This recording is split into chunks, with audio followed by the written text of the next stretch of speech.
وعلى مبلغ رسالاته الإلهية سيدنا ومولانا ومولى الثقلين جد الحسن والحسين أبي القاسم مصطفى محمد اللهم صل على محمد وآل محمد. اللهم صل وسلم وزد وبارك على صاحب الدعوة النبوية والصولة الحيدرية والعصمة الفاطمية والحلم الحسنية والشجاعة الحسينية والعبادة السجادية والمآثر الباقرية والآثار الجعفرية والعلوم الكاظمية والحجج الرضوية والجود التقوية والنقابة النقوية والهيبة العسكرية والغيبة الإلهية الحجة القائمية. اللهم صل على محمد وآل محمد. اللهم عجل لوليك الفرج والعافية والنصر واجعلنا من أعوانه وأنصاره. أما بعد فقد قال الله تبارك وتعالى في محكم كتابه ومتقن خطابه بسم الله الرحمن الرحيم في بيوت أذن الله أن ترفع ويذكر فيها اسمه يسبح له فيها بالغدو والآصال. صدق الله العلي العظيم. صلوات. اللهم صل على محمد وآل محمد. وجود ذی الجود نازنین حضرت حجت عجل اللہ تعالی فرجہ الشریف کی سلامتی، مولا کے ظہور میں تعجیل، علماء کرام، مراجعین اعظام، شیعیان حیدر صفدر اور تمام عزاداران جہان اور آپ سب اپنی سلامتی، اہل خانہ کی سلامتی و مرحومین کی مغفرت، اور وہ عزادار جو سالہ گزشتہ ہمارے ساتھ تھے اور اس وقت نہیں ہیں، ان سب کے بلندی درجات کے لیے بآواز بلند صلوات ہدیہ فرمائیں. اللہم صل علی محمد وآل محمد. عزیزان محترم، موضوع ہے انبیاء اور اہل بیت. گفتگو ہوئی، جیسا کہ میں نے کل کی مجلس میں بیان کیا تھا، کیونکہ عشرہ اربعینیہ ہے تو لہٰذا حق بنتا ہے، فرض بنتا ہے کہ ہر مجلس سے پہلے 2-4-10 منٹ اربعین حسینی کے حوالے سے کچھ مطالب اور کچھ مفاہیم آپ حضرات کی خدمت میں عرض کرتا رہوں. ما من نبی، کوئی بھی ایسا نبی نہیں ہے مگر یہ کہ وہ اللہ کی بارگاہ میں زیارت امام حسین کی اجازت مانگتا ہے. اللہ اجازت دیتا ہے ملائکہ کو، انبیاء کو، اور مولا فرماتے ہیں فَفَوْجٌ يَنزِلْ وَفَوْجٌ يَعْرَجْ، کہ انبیاء کی اور ملائکہ کی فوجیں آتی ہیں اور فوجیں جاتی ہیں. آپ سوچیں کربلا یہ محلہ پر کیا ہجوم ہوگا، کربلا یہ محلہ کا کیا ماحول ہوگا. ہم ان گنہگار آنکھوں سے ان مناظر کو محسوس نہیں کر پاتے جو مناظر کربلا میں ہوتے رہتے ہیں. کچھ آداب زیارت امام حسین ہمیں سکھائے گئے اور بتائے گئے. ظاہر سی بات ہے، اللہ تبارک و تعالی قرآن مجید میں ارشاد فرماتا ہے لوگوں کی طرف خطاب کرتے ہوئے، لا تدخلوا بیوت النبی الا ان یؤذن لکم، نبی کے گھروں میں بغیر اجازت داخل نہ ہوا کرو. میں سب کی معرفت کی بات نہیں کر رہا ہوں، لیکن اپنے بچوں سے، ہمسن و کمسن سے یہ معروضات عرض کر سکتا ہوں۔ آپ لوگ جب زیارت ابا عبداللہ الحسین کے لیے جائیں تو ایسے ہی نہیں کہ جناب والا ہم کسی عام انسان کے گھر میں داخل ہوتے چلے جا رہے ہیں۔ مثال کے طور پہ سامنے ذریح ابا عبداللہ الحسین ہے، آپ کسی دوسرے کام میں مصروف ہیں یا کسی صاحب کے ساتھ چل رہے ہیں اور باتیں کرتے کرتے کربلا معلیٰ پہنچ گئے۔ یہ نہیں ہونا چاہیے۔ باقاعدہ اہتمام کریں، جتنے دروازے آتے رہیں، پہلی نظر گنبد ابا عبداللہ الحسین، پہلی نظر گنبد امیر المؤمنین پہ پڑے تو گنبد کو دیکھنے کے بعد آنکھوں میں آنسو آ جائیں، یہ معرفت ہے۔ آپ دہلیز ابا عبداللہ الحسین پہ کھڑے ہوں اور اجازت مانگیں۔ ائمہ علیہم الصلاۃ والسلام نے حکم دیا کہ ہمارے گھروں میں جب بھی آؤ تو ہم سے اجازت مانگو۔ اب کہو گے جناب والا ہم اجازت مانگ رہے ہیں، کیا اجازت آئے گی؟ جی جناب، اجازت آتی ہے۔ علماء نے فرمایا جب بھی تم دہلیز اہل بیت اطہار پر یا مزارات پر کھڑے ہو کے اذن دخول پڑھو، مثال کے طور پہ ادخل یا رسول اللہ، ادخل یا امیر المؤمنین، ادخل یا ابا عبداللہ الحسین، ادخل یا ملائکۃ اللہ المقربین فی هذه البقعۃ المبارکہ، اے وہ ملائکہ جو اس بقعہ کی، جو اس حرم کی حفاظت میں کھڑے ہیں، کیا آپ لوگ ہمیں اجازت دیتے ہیں کہ ہم مولا حسین کی بارگاہ میں داخل ہو جائے؟ جب یہ آپ اجازت مانگتے ہیں نا، علماء فرماتے ہیں اس اجازت کے دوران اگر تمہاری آنکھیں نم ہو جائیں تو سمجھ جاؤ مولا نے تمہیں بلا لیا ہے۔ آنکھوں میں آنسو آ جائیں تو سمجھ جاؤ مولا تمہیں بلا رہے ہیں۔ ادب ہے، احترام ہے۔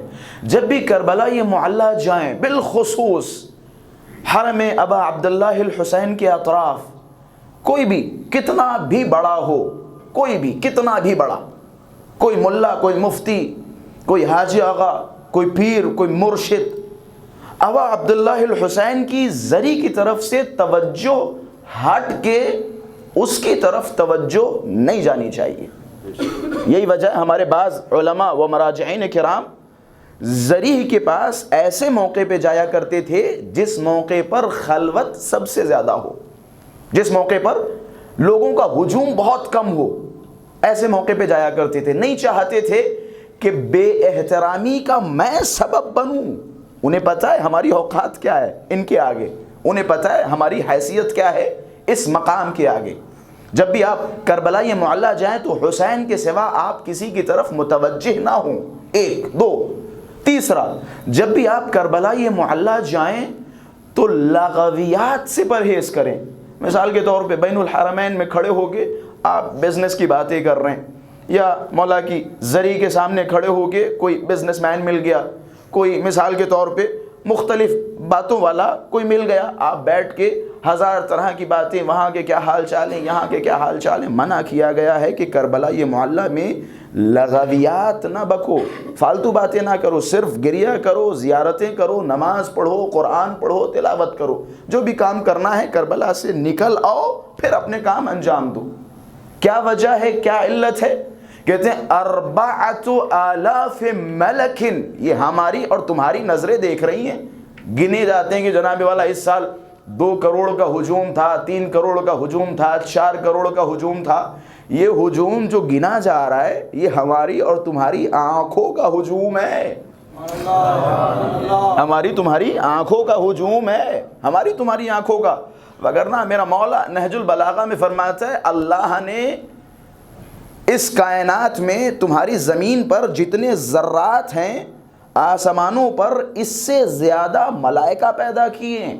اب ذرا تصور کریں جب ملائکہ کی فوجیں زیارت حسین کے لیے آئیں گی تو عالم کیا ہوگا، عالم کیا ہوگا۔ یہاں تصور نہ کریں کہ جناب والا 2 کروڑ کا مجمع تھا، 3 کروڑ کا مجمع تھا۔ انبیاء یہاں تھے، اوصیاء یہاں تھے، آدم یہاں تھے، نوح یہاں تھے، عیسیٰ یہاں تھے، موسیٰ یہاں تھے، زکریا یہاں مرادیں مان رہے تھے، اما یوسف قید سے نجات کی دعائیں مانگ رہے ہیں. یہ مقام ہے، مقام جہاں انبیاء ہجوم لگا کے بیٹھے.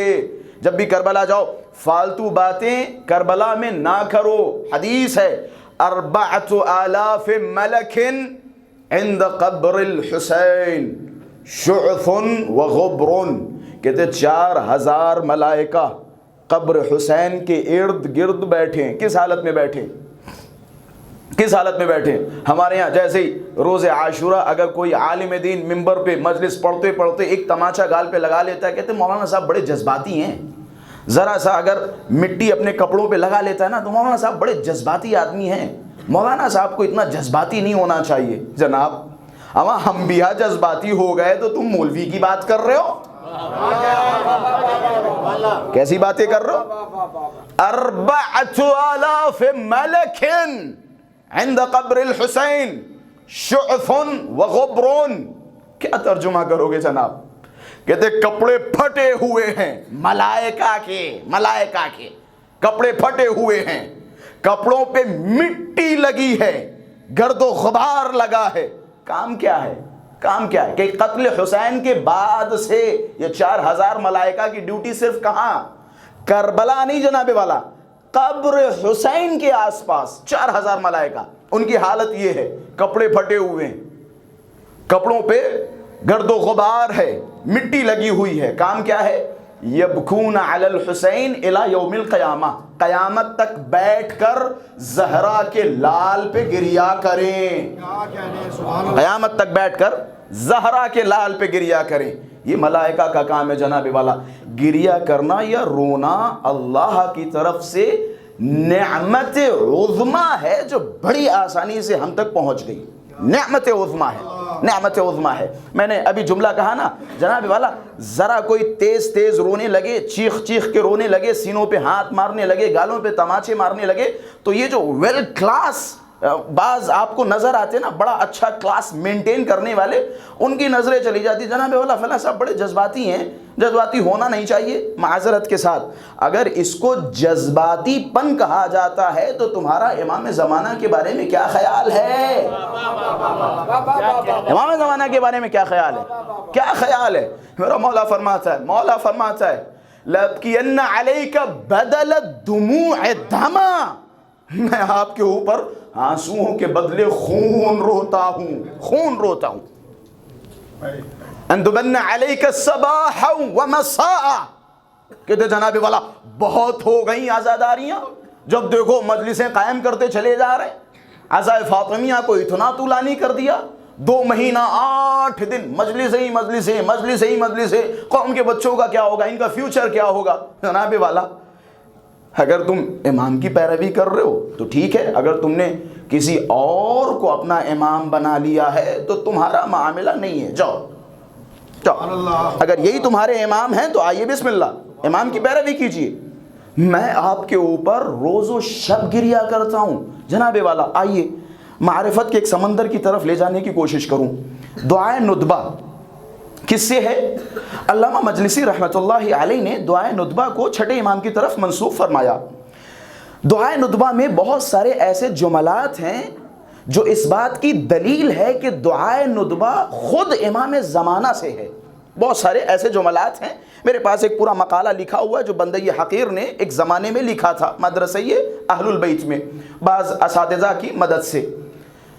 دعائے ندبہ یا تو امام صادق سے ہے بنا بر روایت جو علامہ مجلسی صاحب نے نقل فرمائی، یا پھر وہ قرائن یا وہ دلائل جو خود دعائے ندبہ میں موجود ہیں کہ جن سے یہ معلوم ہوتا ہے کہ دعائے ندبہ خود امام زمانہ کی تعلیم کردہ دعا ہے. ٹھیک ہے جناب. اس دعا میں ایک جملہ ہے، خاص توجہات کا طالب ہوں. ایک جملہ ہے هل من جزوع فأصاعد جزعه اذا خلا. رونے کی کافی کیفیتیں ہیں. بکا، زجہ، صرخہ، شہقہ، انہی میں سے ایک ہے جزع. حالانکہ شقہ یا شہقہ اس سے بھی بلند و بالا ہے جو جناب زہرا فرماتی ہیں امام حسین پر، وہ ایک الگ موضوع ہے. دعائے ندبہ کا جملہ کیا ہے؟ اگر مان لیا جائے کہ دعائے ندبہ امام زمانہ سے ہے، کیا جملہ ہے؟ هل من جزوع فأساعد جزعه اذا خلا، کیا تمہارے درمیان کوئی جزع کرنے والا ہے جب وہ تنہائی میں جزع کرے، فأساعد تو میں اس کے ساتھ تنہائی میں بیٹھ کر جزع کروں. یا حسین،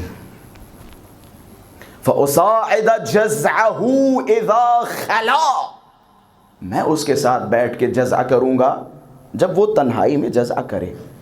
یہ ہو گئی نا بات. دعائے ندبہ کا جملہ ہے.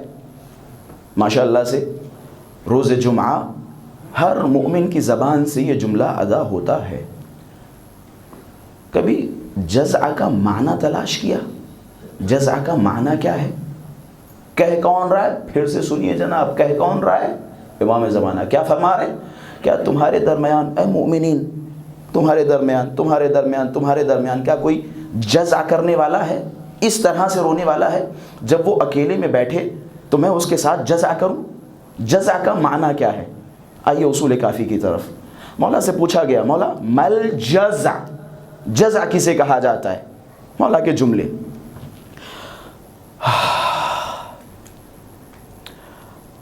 اشد الجزع الصراخ بالویل والعویل. جزع کی پہلی قسم صرخہ کرنا، چلانا، چیخنا. آپ نے دیکھا ہے جب کسی ماں کا جوان بیٹا مر جاتا ہے تو ماں کیسے گریہ کرتی ہے، ہائے میرا جوان بچھڑ گیا، سینہ کوٹتی ہے، چلاتی ہے، صرخہ کرتی ہے، چیختی ہے، چلاتی ہے، گلا پڑ جاتا ہے چیختے چیختے. وہ جملے یاد رکھیے گا امام زمانہ کیا فرما رہے ہیں، پھر جزع سمجھ میں آئے گی. اشد الجزع الصراخ بالویل والعویل ولطم الوجه والصدر. چیخ چیخ اور چلا چلا کے رونا، روتے روتے اپنے گالوں پر اور اپنے سینوں پر تماچے مارنا. یہاں تک برداشت کر لیا شجاع صاحب، کیسے بیان کروں؟ چیخ چیخ کے رونا، روتے روتے گالوں پہ تماچے اور سینوں پہ تماچے مارنا. یہ تو آپ نے رویا اس طرح سے، روتے رہتے ماشاءاللہ سے ہمارے مومنین مصاحب میں اپنے گالوں پہ تماچے لگاتے، سینوں پہ تماچے لگاتے. لیکن یہ جو تیسرا جزع کا معنی بیان کیا میری سمجھ سے باہر ہے. وَجَزُّ الشَّعْرِ عَنِ النَّوَاصِي، روتے روتے اپنے بالوں کو اکھاڑ لینا جزع کہا جاتا ہے. اب مجھے نہیں پتا امام زمانہ کس طرح سے روتے ہیں. میں نے جزع کا معنی بیان کیا جو معنی دعائے ندبہ میں استفادہ ہوا. کیا تمہارے درمیان یہ جزع کا معنی واضح ہوا نا؟ اصول کافی میں چھٹے امام یہ جزع کا معنی بیان فرما رہے ہیں. اب دعائے ندبہ کا امام زمانہ کا جملہ، کیا تمہارے درمیان کوئی جزع کرنے والا ہے؟ فَأُصَاعِدَ جَزْعَهُ اِذَا خَلَا، میں اس کے ساتھ بیٹھ کر جزع کرنا چاہتا ہوں. یہ مقام ہے گریے کا، ایک مفصل موضوع ہے. میں انشاءاللہ کوشش کروں گا ہر دن ایک دو نکات آپ حضرات کی خدمت میں بیان کروں. یہ اہمیت ہے گریے کی ابا عبداللہ الحسین کی. آغا وحید خراسانی حفظہ اللہ کا مشہور و معروف جملہ کہ یا کیا تم نے لگا رکھا ہے کہ جناب والا عزاداریوں میں افراط و تفریط بہت ہو رہی ہے، عزاداریوں کو بہت زیادہ کیا جا رہا ہے، یا عزاداری میں زیادتیاں بہت زیادہ ہو رہی ہیں. وہی تو خراسانی صاحب کا کیا جملہ کہ عزاداری، یہ جو بعض افراد کہتے ہیں اس موضوع پر آغا وحید خراسانی کا بہترین جملہ کہ اصلاً عزاداریوں میں افراط ہے ہی نہیں، جو کچھ ہے یہ تفریط ہے، جو کچھ ہے یہ کم ہے، جو کچھ ہے کم ہے. کیا کر سکتے ہو؟ کس طرح سے امام حسین کو پرسا دے سکتے ہو؟ روتے روتے اگر کوئی مر جائے نا، روتے روتے مر جائے نا، پھر بھی ہم یہ نہیں کہہ سکتے ہیں کہ اس نے حق گریہ ادا کر دیا. ہم نہیں کہہ سکتے. جس ظلم و تشدد کے ساتھ امام حسین کو مارا گیا، جس ظلم و تشدد کے ساتھ امام حسین کو شہید کیا گیا۔ خلاصہ انبیاء صفوں میں کھڑے ہیں زیارت ابا عبداللہ الحسین کے لیے، انبیاء صفوں میں کھڑے ہیں، ملائکہ صفوں میں کھڑے ہیں۔ ایک صلوات پڑھیں محمد و آل محمد کی ذات پر۔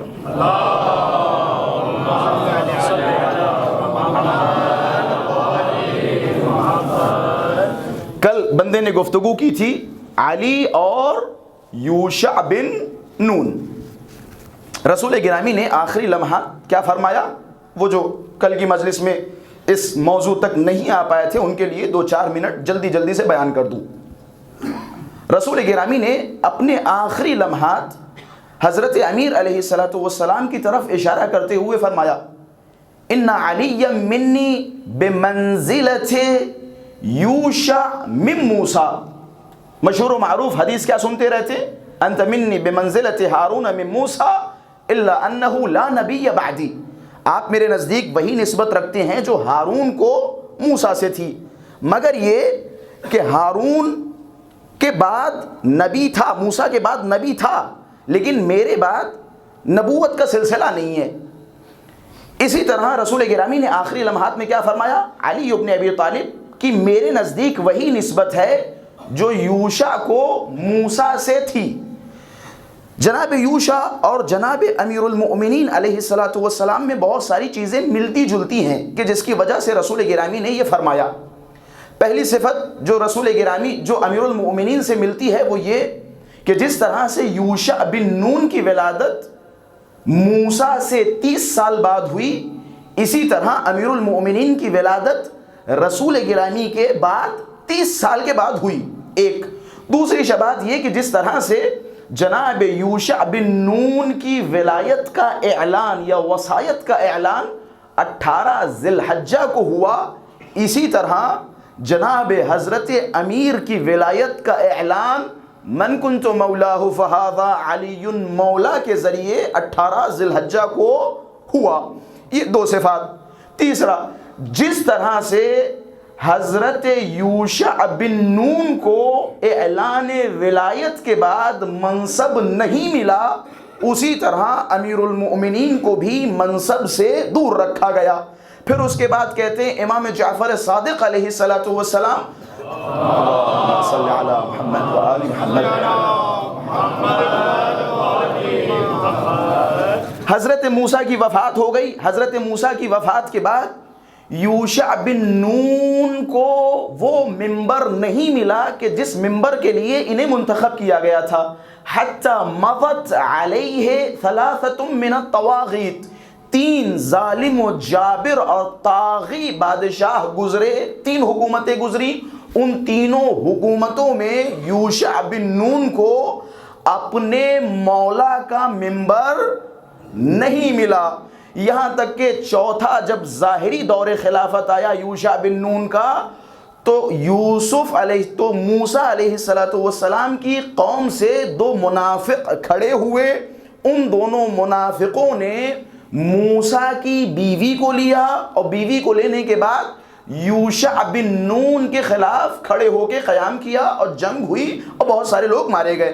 ٹھیک اسی طرح امیر المؤمنین علیہ السلام کے اعلان ولایت کے بعد 3 حکومتیں گزری، تینوں حکومتوں میں علی ابن ابی طالب کو ممبر نہیں ملا۔ جب چوتھی حکومت ظاہری طور پر ملی تو رسول گرامی کی زوجہ نے طلحہ و زبیر کے ساتھ مل کر جنگ جمل میں امیر المؤمنین علیہ السلام کا مقابلہ کیا اور امیر المؤمنین علیہ السلام کے ساتھ جنگ کی کہ جس جنگ میں ہزاروں مسلمان مارے گئے۔ یہ تھا کل کی مجلس کا خلاصہ۔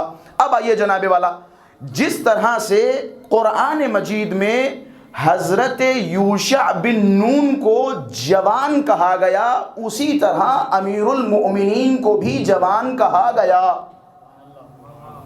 یہ ایک شباہت ہے۔ بھئی کس طرح سے جوان کہا گیا؟ آپ جائیے قرآن مجید میں اللہ کیا فرماتا ہے؟ وَإِذْ قَالَ مُوسَى لِفَتَىٰ لَا أَبْرَحْ حَتَّىٰ أَمْضِيَ۔ جناب موسیٰ علیہ السلام نے جب اپنے جوان سے کہا، لفتہ اپنے جوان سے کہا ایک، پھر اسی طریقے سے قرآن مجید میں آگے اللہ تبارک و تعالی فرماتا ہے فَلَمَّا جَاوَزَ جب کراس ہوئے بحرین، ندیاں یا دریا پار ہوئے، قال لفتاہ، اپنے جوان سے کہا آتنا غداءنا، میرا کھانا لے کے آؤ۔ یہ دو جگہ جناب موسیٰ نے یوشع بن نون کو جوان کہہ کے خطاب کیا، بس توجہات کا طالب ہوں۔ یہ ہے موسیٰ کا جوان کہ جس کی طرف موسیٰ خطاب کر کے جوان کہہ رہے ہیں، علی ہے رسول کا جوان، لیکن دونوں جوانوں میں فرق یہ ہے کہ یہاں موسیٰ جوان کہہ رہے ہیں، وہاں اللہ کہہ رہا ہے لا فتح الا علی لا سیف الا ذوالفقار۔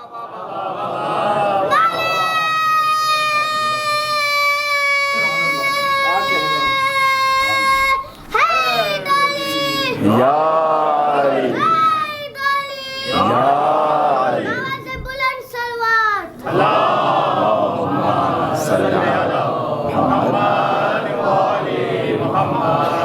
یوشع ہے موسیٰ کے جوان، علی ہیں محمد مصطفیٰ کے جوان۔ دونوں جوانوں میں فرق یہ ہے کہ یہ جوان ہیں لیکن علی جیسا جوان کوئی نہیں، لا فتح الا علی، جیسا جوان علی ہے ویسا جوان کوئی نہیں ہے۔ یہ ایک فرق ہے، یہ جوان ہیں لیکن جیسے یہ جوان ہے ویسا جوان کوئی نہیں ہے کہ جس کی جوانی کا اعلان اللہ کرے، اس کی جوانی کی عظمت کیا ہوگی، اس کی جوانی کی ویلیو کیا ہوگی، اس کی جوانی کا مرتبہ کیا ہوگا۔ یوشع اگر جوان ہے تو یہ بھی جوان ہے۔ اچھا جناب والا، یہ صرف جوان نہیں ہے، میں توجہات کا طالب، یوشع اور علی میں فرق بیان ہو رہا ہے نا، یہ بھی جوان ہے یہ بھی جوان ہے، لیکن فرق کیا ہے؟ وہ جوان ہیں کہ جن کی جوانی کی گواہی موسیٰ دے رہے ہیں، یہ جوان وہ جوان ہیں کہ جن کی جوانی کی گواہی اللہ دے رہا ہے۔ یہ ہو گیا ایک فرق۔ دوسرا فرق، یہ جوان ہے فقط جوان ہیں، لیکن علی ایسا جوان ہے کہ جس کے 2 بچے جنت میں جوانوں کے سردار ہیں۔ یہ وہ جوان ہے، ان الحسن والحسین سید شباب اہل الجنہ۔ اچھا جناب، یہ کس کی فضیلت ہے؟ حسن و حسین کی فضیلت ہے۔ کس کی فضیلت ہے؟ جنت کے جوانوں کا سردار ہونا، کہنے لگے جناب بہت بڑی فضیلت ہے، ہمارے بھائی ٹی وی چینلز پہ بیٹھتے ہیں وہ کہتے ہیں یہ جنت کے جوانوں کے سردار ہیں، اور جھوم جھوم کے کہتے ہیں، ہم کہتے ہیں اس میں کون سی فضیلت ہے؟ میں قربان جاؤں، اس میں کون سی فضیلت ہے؟ بھائی یہ میرے الفاظ نہیں ہیں، روایات سنا رہا ہوں۔ کہتے جب اللہ تبارک و تعالی اہل بہشت کو بہشت میں ڈال دے گا نا، جنت میں ڈال دے گا نا، تو جنت کہے گی اے میرے پروردگارا، ان لوگوں سے وعدہ کیا تھا جنت کا، دے دی جنت، مجھ سے بھی تو کوئی وعدہ کیا گیا تھا، بھائی ان کا وعدہ پورا کر دیا، مجھ سے بھی تو ایک وعدہ تھا۔ خدا کہے گا جنت سے تیرا کیا وعدہ تھا؟ اے میرے پروردگارا الیس قد قلت، کیا تو نے نہیں کہا تھا کہ میں تیری جنت کو 2 رکنوں سے مزین کر دوں گا، میں تیری جنت کو 2 رکنوں سے مزین کروں گا۔ میں نے کہا تھا نا کہ جناب والا جنت کا سردار ہونا حسن و حسین کی فضیلت نہیں ہے، بلکہ جنت میں ان دونوں کا جوانوں کا سردار ہونا جنت کی فضیلت ہے۔ الیس قد وعدتنی ان، یہی تو تیری زینت ہے، یہی تو تیری زینت ہے۔ اچھا پھر وہی جملہ آ گیا، بھائی مقابلہ ہر جگہ کرنے کی کوشش ہوئی، کوئی ایسا مقام دکھائیں جہاں مقابلہ نہ کیا گیا ہو۔ یہ دیکھیں ستم ہے آل محمد پہ، ستم ہے۔ دیکھیں کتنے خبیث اور کتنے اہل ستم تھے۔ ایک تو ہمارے یہاں یہ پریشانی کہ جناب والا قلم دشمنوں کے ہاتھ میں تھا۔ آپ جائیے مامون کی ہسٹری اٹھائیے، مامون کی ہسٹری اٹھائیے، یہ میں تاریخ کا ایک بہترین پہلو آپ حضرات کی خدمت میں عرض کر رہا ہوں۔ مامون کی تاریخ اٹھائیے، ہارون کی تاریخ اٹھائیے، شادی کے قصات لکھے جا رہے ہیں، بتایا جا رہا ہے کہ جناب والا 350 اونٹ تھے، 680 نوی دونوں گھوڑے تھے، اور اتنی تلواریں تھیں، اور اتنی لڑکیاں تھیں ناچنے والی، اور اتنی گانے والی تھیں، اور اتنے ناچنے والے تھے، اور اتنے ڈرامے کرنے والے تھے۔ مطلب گھوڑے کی ٹاپیں کیسی تھی نا، وہ بھی ماشاءاللہ سے ہمارے منصف مورخین نے لکھ دیا، بڑے منصف تھے یہ، گھوڑے کی ٹاپوں کو لکھ دیا جناب والا۔ گھوڑے کے گلے میں کیا کیا اور کیسے کیسے ہار پڑے تھے نا، وہ بھی انہیں نظر آ گئے، وہ بھی انہیں نظر آ گئے۔ میں کہوں گا اے اندھے مورخین، تمہیں مامون و ہارون کے گھوڑوں کی ٹاپیں تو نظر آ گئیں، لیکن کربلا کی 72 قربانیاں نظر نہیں آئیں۔ آپ دیکھیں میں نے یہ جملہ کیوں کہا؟ جملہ اس لیے کہا کیونکہ آپ آل محمد کے بچوں کی پوری تاریخ اٹھا کے دیکھیے، آپ کو کیا نظر آئے گا؟ جناب قاسم بن حسن کے بارے میں آپ کو کیا ملے گا؟ کیا ملے گا؟ کیا ان کے فضائل و مناقب نہیں تھے؟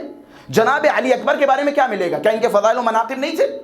وہ کیا جملہ خوبصورت کسی شاعر کا شعر، جہاں میں کام سیاست کا کر گئی تاریخ، جدھر تھی دولت دنیا ادھر گئی تاریخ، جدھر، اور یہ ہر دور کا مسئلہ ہے، صرف اس زمانے کا مسئلہ نہیں ہے۔ میں اکثر ہمارے بزرگ خطبہ یہ جملے کہتے رہتے ممبروں سے کہ جناب والا چشمہ وہ لگاؤ جو آل محمد نے دیا، دوسرے چشموں سے جب آپ یہ تمام چیزیں دیکھیں گے، یہ رنگینیاں دیکھیں گے، یہ مارکیٹنگ دیکھیں گے نا، تو بہتے چلے جائیں گے۔ مارکیٹنگ دیکھیں گے نا، یہ مارکیٹنگ ہے جناب والا۔ ایک چہرے کو مثال کے طور پہ صبح اٹھو تو وہ چہرہ سامنے، شام ہو چہرہ سامنے، دوپہر ہو چہرہ سامنے، سو دو چہرہ سامنے۔ یہ مارکیٹنگ کا ایک طریقہ ہے، اتنا تمہارے سامنے دکھاتے رہو دکھاتے رہو دکھاتے رہو دکھاتے رہو کہ جناب والا تمہاری نظروں میں مقدس بت کی طرح بنا دیا، اب آئیے پوجا کیجئے۔ تو یہ آل محمد نے ہمیں سکھایا، آل محمد نے ہمیں سکھایا جناب والا۔ آپ ماشاءاللہ سے کوئی جاہل قوم نہیں ہے جس کا امام ممبروں سے بیٹھ کے سلونی سلونی قبل ان تفقدونی کے دعوے کرے، جس کا امام دعوے کرے وہ قوم کبھی جاہل نہیں ہو سکتی، جاہل نہیں ہو سکتی۔ یہ ہمارا امتیاز ہے، ہمارا فخر ہے۔ آل محمد نے ہمیں شعور دیا ہے، آل محمد نے ہمیں چشمہ دیا، آل محمد نے ہم سے کہا کہ جناب والا اہل تحقیق بنو، اہل تحقیق بنو، اہل تحقیق بنو گے نا تو جناب والا کوئی فلاں و فلاں و فلاں و فلاں اور ہم جیسا کوئی گمراہ آپ کو گمراہ نہیں کر سکتا۔ یہ کب ہوگا؟ جب آپ خود اہل تحقیق ہوں گے، اہل جستجو ہوں گے۔ ہمارے والد صاحب بچپن میں ایک مثال دیا کرتے تھے، دیکھتے ہیں بچے کہاں تک سمجھیں گے۔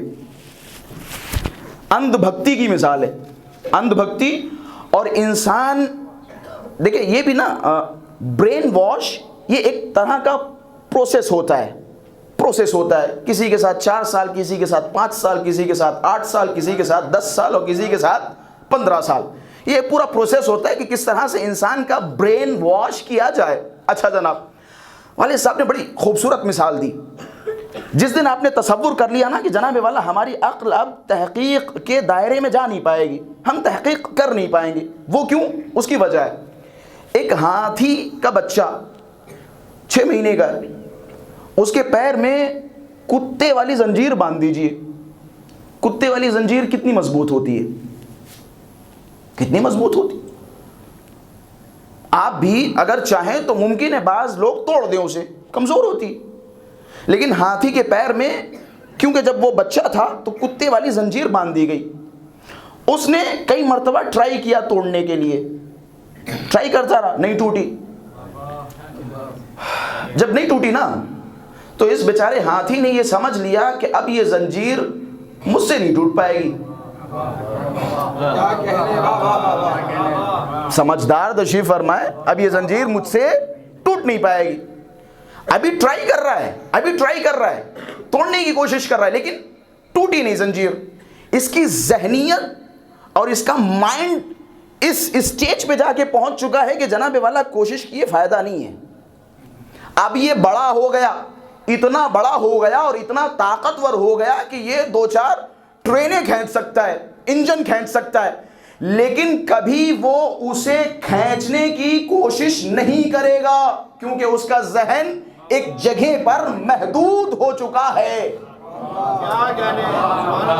ایک جگہ پہ محدود ہو چکا ہے۔ تو اس طرح سے اس مینٹالٹی کو اپنے اندر پیدا نہ کریں۔ یہ جو بعض افراد آپ کے سامنے آتے ہیں نا، کہتے ہیں تم سے نہیں ہو پائے گا، تم تحقیق نہیں کر پاؤ گے، تم حدیثیں نہیں پڑھ پاؤ گے، تم قرآن نہیں پڑھ پاؤ گے، تم نہیں سمجھ پاؤ گے۔ تم کوئی فرشتے ہو؟ تم کوئی فرشتے ہو کہ تمہیں اللہ میاں نے تمہیں خاک شفا کا پتلا بنا کے بھیجا ہے جو تم سے سب کچھ ہو رہا ہے، تم سب کچھ سمجھ رہے ہو؟ یہ بچہ کیوں نہیں سمجھ سکتا ہے؟ اہل بیت اطہار نے فرمایا کلم الناس، امرنا ان اکلم الناس بقدر عقولہم، ہمیں حکم یہ دیا گیا ہے کہ ہم ان کی عقلوں کے مطابق گفتگو کریں تاکہ تم تک ہماری بات پہنچے۔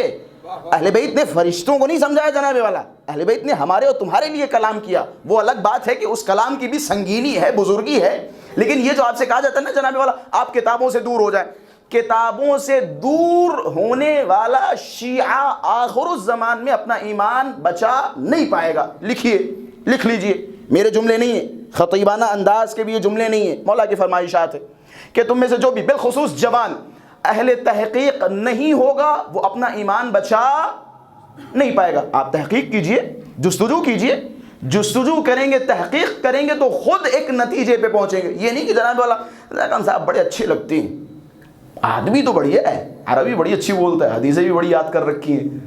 اب جو صاحب نے کہہ دیا، صاحب کی باتیں ہم پر حجت ہیں، صاحب کے لیے سلام، صاحب جو کہہ رہے ہیں صاحب کی ساری باتیں صحیح ہیں۔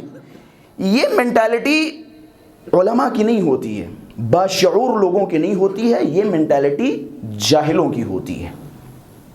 14 معصومین کے سوا کسی کے لیے یہ مینٹالٹی نہیں بنائی جا سکتی۔ مولا نے فرمایا من دخل فی ھذا الدین بالرجال اخرجہ الرجال کما دخلوہ فی، جو بھی اس دین میں لوگوں کے ذریعے داخل ہوگا لوگ یہ اس کا کان پکڑ کے پتلی گلی سے نکال دیں گے جس طرح سے دین میں لے کے آئیں گے۔ بھائی ہماری باتیں سن کے آئے تھے نا دین میں، ٹھیک ہے، ہماری باتیں سن کے آپ دین سے بھی نکل جاؤ، لیکن ومن دخل فی ھذا الدین بالکتاب والسنہ زالت الجبال قبل ان یزول، لیکن جو بھی اس دین میں کتاب خدا اور سنت محمدی کی روشنی میں آئے گا پہاڑ اپنی جگہ سے ہل جائے گا لیکن اس کا ایمان اپنی جگہ سے ہلے گا نہیں، ایمان نہیں ہلے گا، ایمان نہیں ہلے گا۔ خلاصہ بات کہاں سے تھی؟ الکلام یجر الکلام، کلام ہی کلام کو کھینچتا رہتا ہے، ایک بات سے دوسری بات نکلتی رہتی ہے۔ خلاصہ یہ مت سوچئے گا کہ جناب والا موضوع پہ تیاری نہیں ہے تو ادھر ادھر کی باتیں ہو جاتی، نہیں جناب، یہ خطابت کا ایک انداز ہوتا ہے، جب انسان ایک بات کی طرف جاتا ہے اور دوسری بات نکل جاتی تو سوچتا ہے کہ بات بڑی اچھی ہے، چلو اسے مکمل کرتے چلیں، تو بات بڑی اچھی تھی تو میں نے سوچا چلو اسے مکمل کرتے چلیں۔ خلاصہ آل محمد کی ہر فضیلت کے مقابلے میں انہوں نے کوشش کی کچھ نہ کچھ ایڈ کر دیا جائے۔ مثال کے طور پہ یہی حدیث ہے جو میں نے بیان کی، رسول گرامی نے کیا خوبصورت الفاظ میں فرمایا، یا علی انت منی بمنزلت ہارون من موسیٰ الا انہ لا نبی بعدی، کتنی خوبصورت حدیث ہے، ان علی منی بمنزلت یوشع من موسیٰ الا انہ لا نبی بعدی، کیا پیاری حدیث ہے۔ ہم کچھ تو شرم کر لیتے، کچھ تو حیا کر لیتے، ہم کہیں تو چھوڑ دیتے، عجب نہیں ہلکی آوازیں نمودار ہونا شروع ہو گئی، اگر رسول کے بعد کوئی نبی ہوتا تو فلاں ہوتے۔ بھائی کچھ تو چھوڑو۔ جعل حدیث کا میدان اتنا گرم تھا، میں نے دعوے کے ساتھ ایک مقام پہ کہا تھا آپ سوچئے اور دیکھیے کتنی بغض اور کتنا حسد اور کتنی کینہ تھی آل محمد کے لیے۔ کوئی ایک دو فضیلت لے کے آئیں کہ جہاں انہوں نے اس فضیلت میں ڈنڈی نہ ماری ہو، کوئی فضیلت لے کے آئیں، کوئی واقعہ لے کے آئیں۔ مثال کے طور پہ ہم نے دیکھا کہ حالت رکوع میں امیر المؤمنین نے انگوٹھی دی، انہوں نے اس قصے کو بھی نہیں چھوڑا، باقاعدہ 2-4 فقیر سیٹ کیے کہ جناب 6 بجے آ جانا، موٹی رقم ہے تمہارے لیے۔ حقیقت ہے شام میں معاویہ نے کیا کہ تمہارے لیے موٹی رقم ہے، باقاعدہ اہتمام ہوا، اہتمام ہونے کے بعد ایک فقیر آیا، پیڑ خطیب آیا، پیڑ فقیر آیا جو آلریڈی پیڑ تھا وہی مانگنے آیا، مثال کے طور پہ آ کے سوال کر رہا ہے، یہ صاحب انگوٹھی بڑھا رہے ہیں، لے لو انگوٹھی، اور 2-4 گواہوں کو بھی کھڑا کر لیا، باقاعدہ انہوں نے اہل بیت اطہار کی تاریخ کو مسخ کرنے کے لیے کوششیں کی، لیکن وہ کیا خوبصورت جملات ہیں، وہ شمع کیا بجھے جسے روشن خدا کرے۔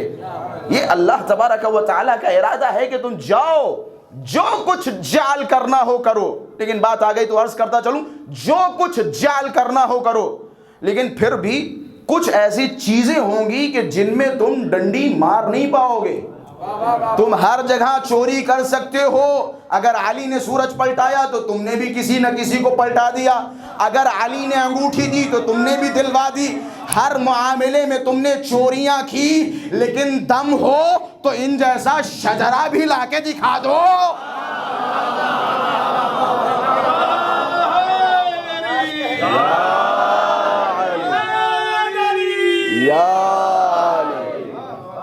بھائی جب اتنا ہی کاپی پیسٹ کرنا ہے, اتنا ہی کاپی کرنا ہے تو ٹھیک ہے بھائی, اب ایک شجرہ بھی بنا لو اور بنانے کی کوشش کی. لیکن جتنے زیادہ بناتے تھے اتنے ہی زیادہ پھنستے جاتے تھے. اما کل تک تو تمہارے شجرے میں فلاں تھے, یہ فلاں کہاں سے آ گئے؟ جملے ہیں. جتنا بناؤ گے اتنا ہی پھنستے چلے جاؤ گے. اما بناؤ گے کہاں سے, کس کو ڈالو گے؟ اگر ایک کو ڈالو گے تو 3 شکایت کریں گے, جناب ہم کہاں ہیں؟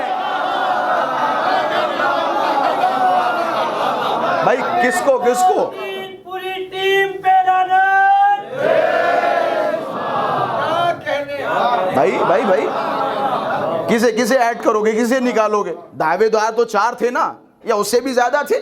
تو دم ہو آل محمد سے اتنا ہی مقابلہ کرنا ہے تو جناب والا شجرہ بھی لے کے آؤ. یہی حدیث کتنی خوبصورت حدیث تھی. حسن والحسین سیدہ شباب اہل الجنہ. حسن و حسین جنت کے جوانوں کے سردار ہیں. میں نے کہا نا کچھ بھی نہیں چھوڑا. اچھا جوان تو ان کے پاس کوئی تھا نہیں. اگر جوان کوئی ہوتا, بھائی کسی کی عمر 70 تھی, کسی کی عمر 75 تھی, کوئی 60 سال کا تھا. بھائی ہم تو بار بار یہی کہہ رہے ہیں نا, جوان تو کوئی تھا نہیں. اگر جوان ہوتا تو یہ کہہ دیتے کہ جوانوں کے سردار وہ نہیں یہ ہیں. لیکن کیونکہ جوان نہیں تھا تو کہ پھر کیا کریں کہ چلو بوڑھے سے کام چلاتے. باقاعدہ انہوں نے گڑھی روایتیں کہ حسن و حسین جنت میں جوانوں کے سردار ہیں, لیکن فلاں صاحب جنت کے بوڑھوں کے سردار ہیں. فلاں صاحب جنت میں بوڑھوں کے سردار ہیں. وہ ہمارے یہاں ایک محاورہ مشہور ہے نا, دروغگو رو حافظے نہ باشد. جھوٹے کا حافظہ نہیں ہوتا ہے. وہ نہیں جانتا کہ جناب ہم کہہ کے آ رہے ہیں. اسے نہیں معلوم تھا کہ جو بات تم کہہ رہے ہو اسی بات پہ تم پھنسنے والے ہو. کہ حسن و حسین جوانان جنت کے سردار اور فلاں صاحب بوڑھوں کے سردار.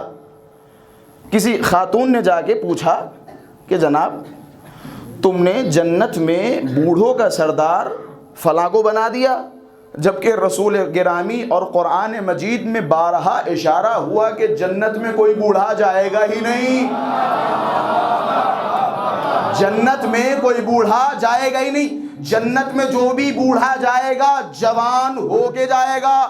بھائی اگر انہوں نے کچھ کہا ہے تو کچھ نہ کچھ مقصد ضرور تھا. کبھی کبھی ہوتا ہے نقطہ ادھر کا ادھر ہو جاتا ہے تو معنی و مفہوم بدل جاتا ہے. بھائی یہاں کہنا کچھ اور چاہ رہے تھے, ہو کچھ اور گیا. بھائی جنت میں تو بوڑھا ہے نہیں, لیکن جنت کے پڑوس میں اللہ نے ایک جہنم بھی تو بنایا ہے جہاں بوڑھے بھی ہوں گے, جہاں بوڑھے ہوں گے, جہاں بوڑھے ہوں گے.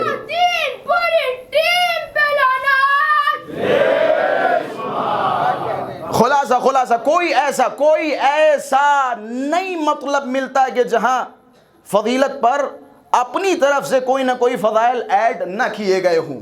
کوئی ایسا موضوع نہیں ملتا. خلاصہ جناب یوشع بن نون اور حضرت امیر علیہ الصلوۃ والسلام, بہت ساری شباہتیں. ان شباہتوں میں سے یہ ایک شباہت کہ جس طرح سے یوشع بن نون جوان تھے ویسے ہی علی مرتضیٰ جوان ہیں. رسول گرامی ایک دن بہترین اچھے کپڑے پہن کے گزر رہے تھے.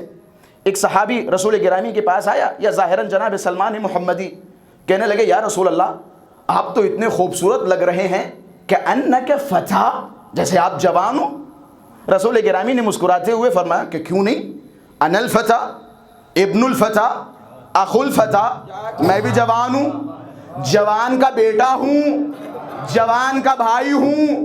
بھائی میں جوان تو واضح ہے, میں جوان ہوں, تم بھی کہہ رہے ہو میں جوان ہوں, جوان کا بیٹا ہوں. کیا تم نے نہیں دیکھا قالوا سمعنا فتى يذكرهم يقال له ابراہیم, ابراہیم ہے ہمارا جد, اللہ کے علاوہ خود کفار یہ کہتے نظر آ رہے ہیں کہ یہ دیکھو جوان ہے، یہ دیکھو جوان ہے. ایک تو خود میں جوان، دوسرا میرا جد ابراہیم وہ جوان کہ جس کا میں بیٹا ہوں، تیسرا اخو الفتى جوان کا بھائی ہوں. کیا تم نے نہیں سنا لا فتى الا علی، علی کے سوا کوئی جوان نہیں ہے.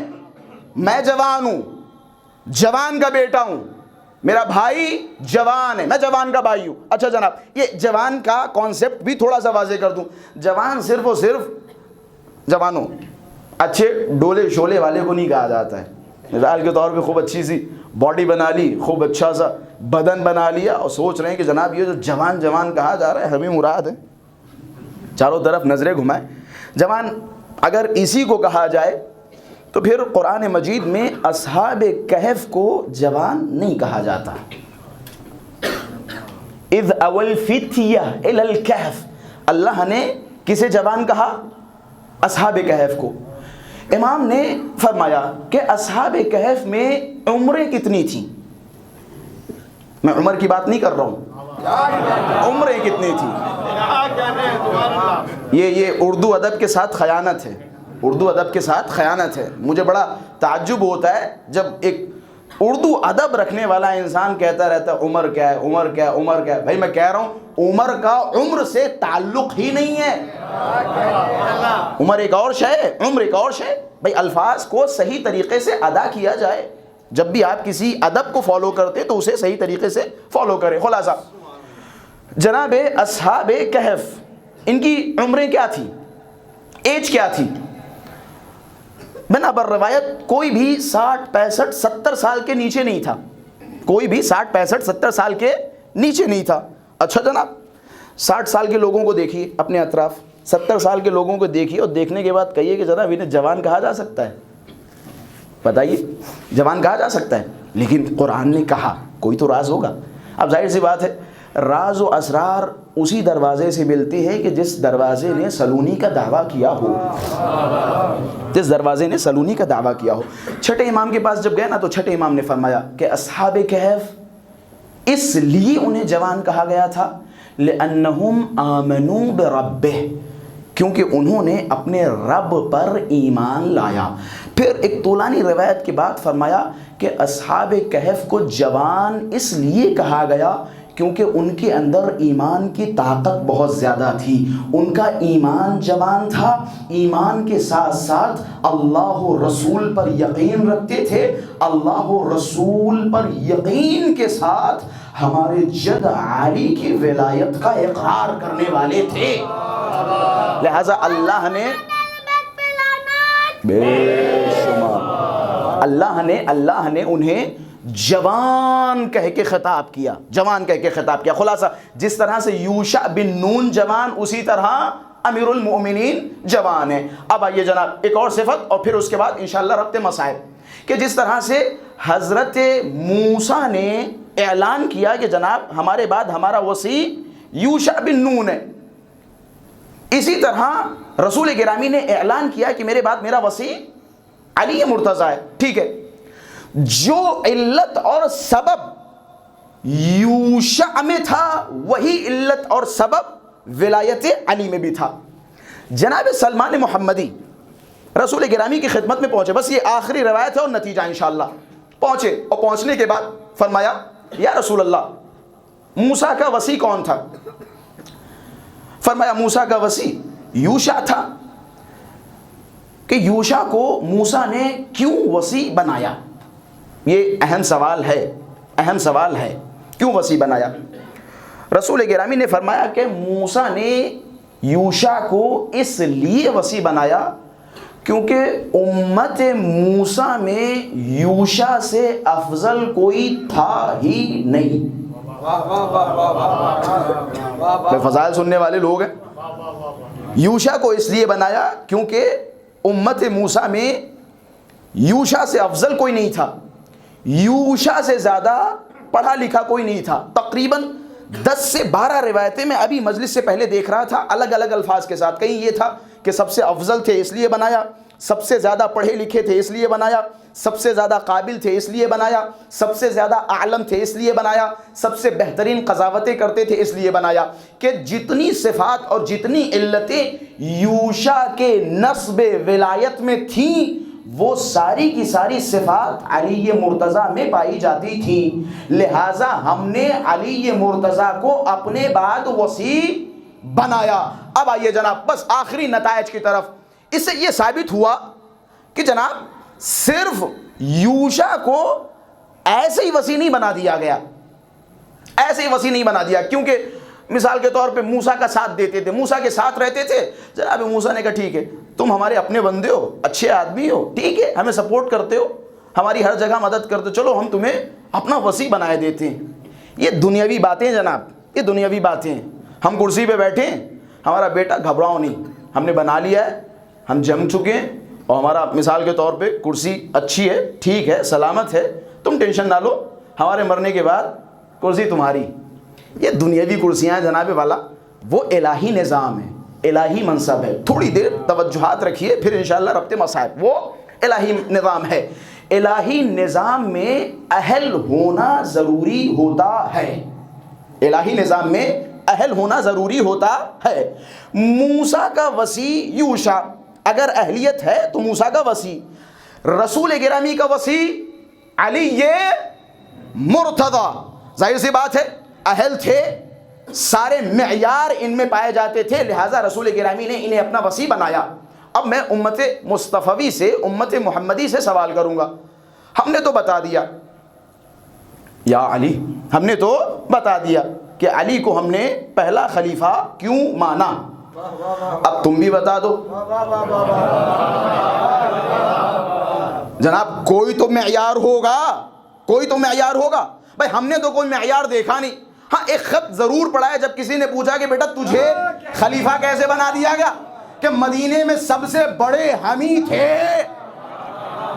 اگر یہی معیار ہے، یہی معیار ہے تو ابا حضور عرض کرنے لگے اگر یہی معیار ہے تو خلیفہ مجھے ہونا چاہیے، میں تیرا بھی باپ ہوں، میں تیرا بھی باپ ہوں۔ خلاصہ معیار کیا تھا، کس معیار پہ تم نے کسی کو علی پہ مقدم کر دیا؟ آئیے جناب، پورے قرآن میں اللہ تبارک و تعالی نے 4 معیار بیان کیے ہیں فضیلت کے، پورے قرآن میں 4 معیار۔ پہلا علم، دوسرا ایمان، تیسرا تقوی، چوتھا جہاد۔ علم کے اوپر اللہ کیا فرماتا ہے؟ قل هل يستوي الذين يعلمون والذين لا يعلمون، وہ جو جاننے والا ہے اور وہ جو جاننے والا نہیں ہے وہ برابر نہیں ہو سکتا۔ میں کہوں گا مسلمانوں، اللہ اتنا حساس ہے، اتنا دقیق ہے کہ ایک پڑھے لکھے اور ایک جاہل کو برابر ہونے دینا پسند نہیں کرتا، تو پھر یہ کیسے پاسبل ہے کہ کسی عالم امت پر کسی جاہل کو منتخب کر دے؟ پورے قرآن میں 4 معیار۔ ہم اگر علی کو پہلا خلیفہ مانتے، ہم اگر علی کو جانشین مصطفیٰ مانتے تو علت ہے، راز ہے، حکمت ہے۔ قرآن کے 4 معیار، پہلا علم، دوسرا ہے ایمان، افمن کان مؤمنا کمن کان فاسقا لا یستوون، جو مؤمن ہے اور جو فاسق ہے وہ برابر، ساتھ دیں، مومن و فاسق برابر نہیں ہو سکتا۔ یہ دوسرا معیار۔ اب آئیے تیسرا معیار، فضیلت کے معیار گنوا رہا ہوں۔ تیسرا معیار اللہ کیا فرماتا ہے؟ یا ایھا الناس انا خلقناکم من ذکر و انثی وجعلناکم شعوبا وقبائل لتعارفوا ان اکرمکم عند اللہ اتقاکم۔ اے لوگوں، ہم نے تمہیں ایک عورت اور ایک مرد سے پیدا کیا اور پھر تمہیں الگ الگ قبیلوں میں بانٹا، الگ الگ شناخت دی، الگ الگ خاندان دیے تاکہ تم لوگ پہچانے جاؤ۔ ان اکرمکم عند اللہ اتقاکم، یاد رکھو اللہ کے نزدیک قوم و قبیلے کی کوئی ویلیو نہیں ہے، منصب کی کوئی ویلیو نہیں ہے، کسی طرح کے پروٹوکول کی کوئی ویلیو نہیں ہے۔ اللہ کے نظر اگر کسی کی عزت ہے، کسی کا احترام ہے تو اس کی وجہ کیا ہے؟ اس کا تقوی، اس کی پرہیزگاری۔ پہلا ہے علم، دوسرا ہے ایمان، تیسرا ہے تقوی، چوتھا جہاد۔ فضل اللہ المجاہدین باموالہم وانفسہم علی القائدین درجۃ، اللہ نے ان مجاہدین کو جنہوں نے راہ خدا میں اپنے مال، اپنی جان کے ذریعے جہاد کیا، ان مجاہدین کو ان لوگوں پر فضیلت عطا کی ہے جو گھروں میں بیٹھے رہے۔ بھائی آخری منزل ہے، بس اس آخری منزل میں میرے ساتھ رہیے گا۔ پورے قرآن میں فضیلت کے چار معیار، علم، ایمان، تقوی، جہاد۔ اب میں آپ سے پوچھوں گا جناب والا، اگر ان چاروں فضیلتوں میں سے ایک فضیلت کسی میں پائی جانے لگے نا تو وہ جشن کرواتا پھرے گا۔ جناب ان چاروں فضیلتوں میں سے ایک فضیلت اگر کسی میں آ جائے نا تو وہ دنیا کا بہترین بشر بن جائے گا۔ اب ذرا تصور کرو، کسی میں ایک آ جائے تو وہ پھولے نہ سمائے، اب اگر کسی میں چاروں پائی جاتی ہوں، کسی میں چاروں پائی جاتی ہوں، کہنے لگے صاحب وہ کیسے؟ میں نے کہا غور نہیں کیا، اللہ پہلا معیار بتا رہا ہے علم۔ عجب نہیں، میرا نبی کہتا نظر آتا ہے انا مدینۃ العلم وعلی بابھا، میں شہر علم، علی اس کا دروازہ۔ دوسری فضیلت ہے تقوی۔ عجب نہیں، نبی فرماتے نظر آتے یا علی انت امام المتقین، آپ صرف متقی نہیں، متقین کے امام ہیں۔ بھائی یہاں سے میرا ساتھ دیجئے گا، پہلا ہو گیا علم، جہاں نبی فرماتے نظر آئے میں مدینہ علم ہوں، شہر علم ہوں، علی اس کا دروازہ۔ دوسرا معیار تھا تقوی، تقوی کے بارے میں کیا فرماتے ہیں؟ انت امام المتقین۔ تیسرا معیار ہے ایمان۔ کیا سنا نہیں رسول گرامی نے بھیجتے ہوئے فرمایا برز الایمان الشرک کلہ، آج میں کل ایمان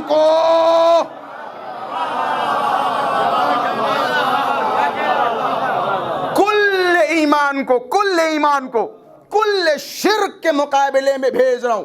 یہ ہو گیا تیسرا معیار۔ چوتھا معیار ہے جہاد۔ چوتھا معیار ہے جہاد۔ جناب زیادہ کچھ کہنے کی ضرورت نہیں ہے، بس ایک جملے کی طرف اشارہ۔ 39 دن ہو گئے، جسے جانا تھا گیا، واپس آنا تھا آ گیا، بلکہ اب جسے بھیجنا تھا بھیج چکا۔ یاد رکھو کل میں علم اسے دوں گا جو مرد ہوگا، کرار ہوگا، کسی فرار کی اولاد نہ ہوگا۔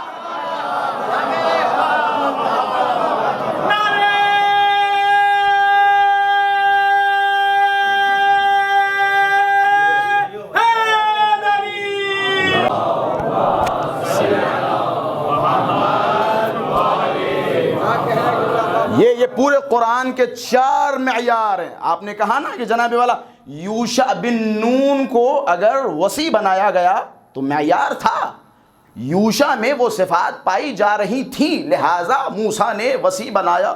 اسی طرح علی میں وہ تمام کی تمام صفات بطور اتم پائی جاتی تھیں، لہٰذا اللہ نے رسول گرامی کے ذریعے علی کو اپنا وصی بنایا۔ جس طرح یوشع کو قوم کے منافقین نے شہید کر دیا، اسی طرح امیر المؤمنین کو منافقین قوم نے مار دیا۔ بس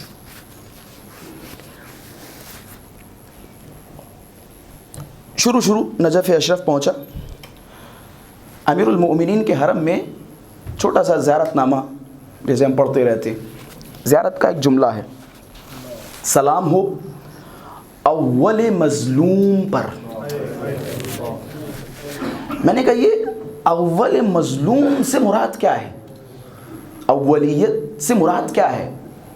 اگر کہا جائے پہلا مظلوم تو یہ امپاسبل ہے، کیونکہ جناب آدم، نوح، عیسیٰ، موسیٰ، یحییٰ، زکریا، یوسف، یعقوب، داؤد، ابراہیم، سارے نبیوں پہ ظلم ہوئے، پہلا مظلوم تو نہیں کہا جا سکتا۔ پھر یہاں پہ پہلے مظلوم کا مطلب کیا ہے؟ اولویت 2 طرح کی ہوتی ہے، ایک زمانی اور ایک درجئی۔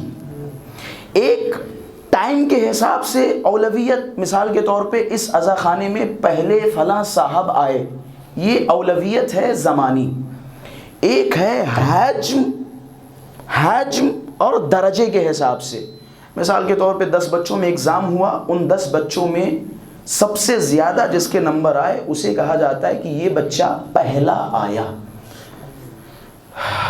یا علی، اس زیارت کے اس جملے میں غور کرنے کے بعد یہ نتیجہ نکلا کہ یہاں اولویت زمانی نہیں، بلکہ یہاں جو ہم کہتے ہیں کہ آپ سب سے پہلے مظلوم ہیں، تو اس کا مطلب یہ ہے کہ جتنا ظلم آپ پہ ڈھایا گیا اتنا ظلم کسی پہ بھی ڈھایا گیا.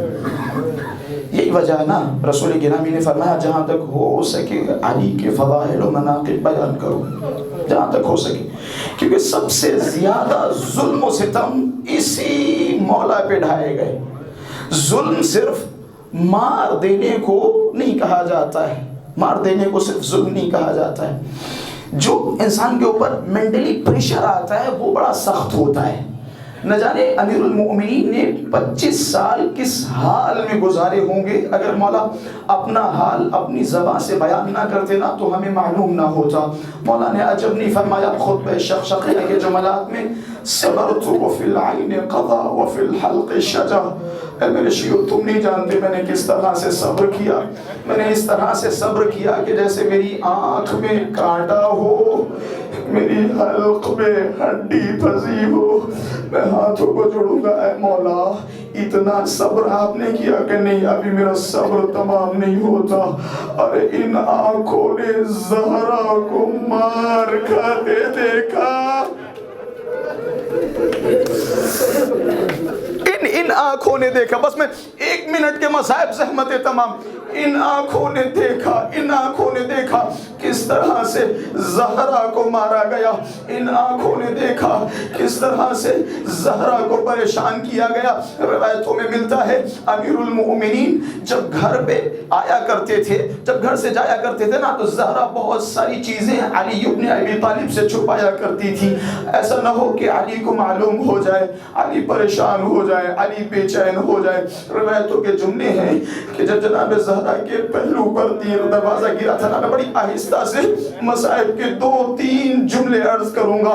کہتے زہرا کے پہلو پر جب دروازہ گرا نا، تو اس دروازے کے گرنے کے بعد زہرا کی حالت یہ تھی کہ زہرا بغیر سہارا چل نہیں پاتی تھی. لہٰذا اپنے گھر میں متکئن علی الجدار، ایک ہاتھ زہرا کمر پہ رکھتی تھی، ایک ہاتھ دیوار پہ رکھتی تھی، آہستہ آہستہ گھر میں چلا کرتی تھی. لیکن جیسے ہی دق الباب ہوتا تھا نا، معلوم ہوتا تھا نا کہ علی گھر میں آ رہے ہیں، روایت کے جملے ہیں زہرا ایک جگہ بیٹھ جاتی تھی، چادر اوڑھ لیتی تھی تاکہ علی کو زہرا کا شکستہ پہلو نظر نہ آئے، علی کو نظر نہ آئے. یہی وجہ، بس آخری جملہ، یہی وجہ ہے جب امیر المؤمنین نے زہرا کو غسل دیا نا، اچانک ایک آہ بلند کی، فضہ دوڑتی ہوئی آئی. اے میرے مولا کیا ہو گیا؟ کہ اے فضہ، زہرا کی پسلیاں ٹوٹی ہیں. ارے زہرا نے بتایا نہیں، میں ہاتھوں کو جوڑوں گا.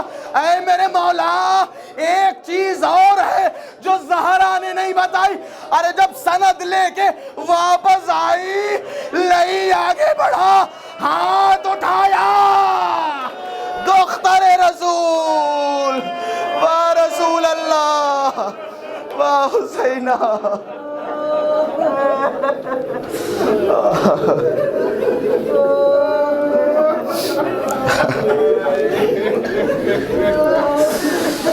اللهم عجل لوليك الفرج والعافية والنصر واجعلنا من أعوانه وأنصاره.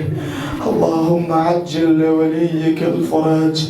اللهم بحق دم الزهرة عجل لوليك الفرج. اللهم بضلع الزهرة عجل لوليك الفرج. اللهم بدم الحسين بعجل لوليك الفرج. اللهم عجل لوليك الفرج والعافية والنصر واجعلنا من أعوانه وأنصاره. ربنا تقبل منا إنك أنت السميع العليم. مات من حسين.